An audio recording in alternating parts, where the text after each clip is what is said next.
আপনারা যারা কিন্তু মেলা ভালোবাসো, আপনাদের সকলের জন্য এই ভিডিওটা। আমি যে গো চুপি চুপি চুপ। আপনারা তো সবাই জানে পাঁশকুড়া বিদ্যাসাগর পার্কের সামনে দেয় প্রতি বছরের মতো শ্রাবণী মেলা।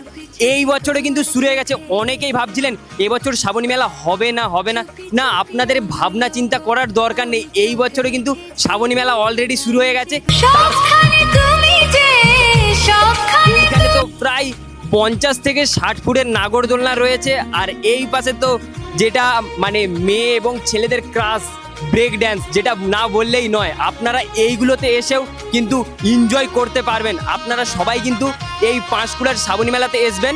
এখন অবধি যারা বাড়িতে বসে ভাবছেন এই বছর মেলা শুরু হয়েছে বা হয় না, আপনাদের কোনো চিন্তা করার দরকার নেই। এই বছর অলরেডি শ্রাবণী মেলা শুরু হয়ে গেছে। আপনারা সকলেই এই শ্রাবণী মেলা দেখতে আসবেন। আপনারা যদি এই মেলাতে এসেন তবে এই মেলাতে দর্শকে সম্পূর্ণ ভিড় থাকবে। আর আমরা তো এসছি, আপনাদের সবাইকে কিন্তু আসতে হবে এই শ্রাবণী মেলা দেখতে।